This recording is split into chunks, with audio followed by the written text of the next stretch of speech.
रंजना अशोक पाखरे. ह्या कंपनीपासून वासापासून आम्हाला त्रास आहे. आजारी पण पडले होते. बोरला पण पाणी प्यायचे सुद्धा आता विचार राहिले नाही. तंबाटे लावले, 1 महिन्याचे तंबाटे झाले, पण ह्या पाण्यामुळे सगळं खराब झालंय आमचं. ह्याची भरपाई आम्हाला तुम्ही द्यावी लागत. कोणती कंपनी, कशाची कंपनी? हे मास्क आपलं हे आहे, ज्यूस कंपनी. लोकांना या परिसरात का आरोग्याचे त्रास होतात का? सगळ्याला चालू आहे ना, सगळ्याला त्रास आहे, पण हे मनावरच घेणार आता कंपनी, तर काय करणार आहे. कंपनीला तुम्ही सांगितलं याच्या आधी कधी काय? अहो ह्याच्या अगोदर बी सांगितलं, अजून बी चालूच आहे. शेजाऱ्या पाजाऱ्याचं तिथं गेटवर जाऊन बोलणं. एका दिवशी रस्ता पण बंद केला फुल्यांनी, का तर त्यांना पण त्रास. त्यांची हिरीमध्ये पाणी सगळं झालं. आमच्या 3 बोरला पाणी खराब आहे, खाली 3 हिरीला पाणी खराब आहे. मग काय करणार सांगा. शेतीवर काय परिणाम याचा? शेतीवर आता 1 महिन्याचे तंबाटे येतं, अजून बोट पण तंबाटे नाही, तर त्याच्यावर सगळ्या वासामुळं आणि ह्या पाण्यामुळं सगळं वाटवं झालंय. आज नाही म्हणलं तर नाही 25-30 हजाराला त्याच्यात झाले, अजून काहीच नाही. औषधं पाणी मारून ह्यानं उबदार येईल, त्यानं उबदार आहे, काही झालं नाही. कोणता एरिया आहे हा? गाव कोणतं? ही खळद आहे, गोटेमाळ. नाव? माझं नाव अतुल संभाजी फुले.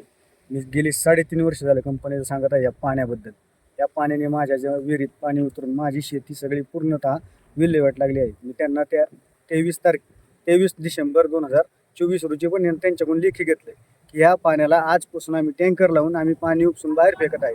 तर त्यांनी ते न करता यांनी असे डकले काढून त्या डकल्यात पाणी साचवून शेवट ते पाणी फिरून माझ्याच वावरात येण्यासाठी जागा करून ठेवली. हे आजपर्यंत मला 3 वर्ष तरी गेलं आहे. त्यांचं लेखी आहे, मी तुम्हाला त्यांचं लेखीही देऊ शकतो, त्यांचं स्टॅम्प सहित. या कंपनीचं नाव आहे food service India private limited. ह्या कंपनीला मी 3.5 वर्ष झाले मी माझ्या विहिरीत मासे सोडले होते. त्याच्या माझ्या का व्हिडिओ आहेत, ते मासे सुद्धा मेले. एवढे मागच्या 23 तारखेला सांगितलं आहे. 23 तारखेपासून आम्ही पाणी कंपनीच्या बाहेर सोडणार नाही. यांचं मला त्या दिवशी गावच्या सरपंच, उपसरपंच, तंटा मुख्य अध्यक्ष, पोलीस पाटील यांच्या समोर मला आश्वासन दिलं की 23 तारखेपासून आम्ही टँकर चालू करतो. टँकर चालू करून त्यांनी मला त्या तात्पुरती समज केल्यानंतर ना मी त्यांचं आजपर्यंत बघतोय रोज डेली. यांचा आजपर्यंत 1 पण टँकर नाही गेला. यांनी मला आश्वासन दिले 26 जानेवारी 2026 रोजी आम्ही तुमचं पूर्णतः निवारण करून दिलेलं असेल. त्यासाठी त्यांनी मला सांगितलं आम्ही 20 बाय 20चे टँक खोदून त्याच्यामध्ये आम्ही हे घाण पाणी सोडून ते टँकर थ्रो बाहेर सोडणार आहे, अशी मला समज देऊन आम्ही त्यांना त्या दिवशी एवढं सांगून झाल्यानंतर मी त्यांना त्या दिवशी सांगितले गावात एकच की जर हे तुमच्याकडून झालं नाही त्या दिवशी आम्ही कंपनीला टाळा लावून आम्ही अक्षरशः उपोषणाला दारात बसणार आहे.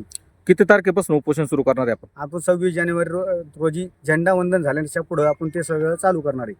कुठं करणार आहे? कंपनीच्या गेटवर.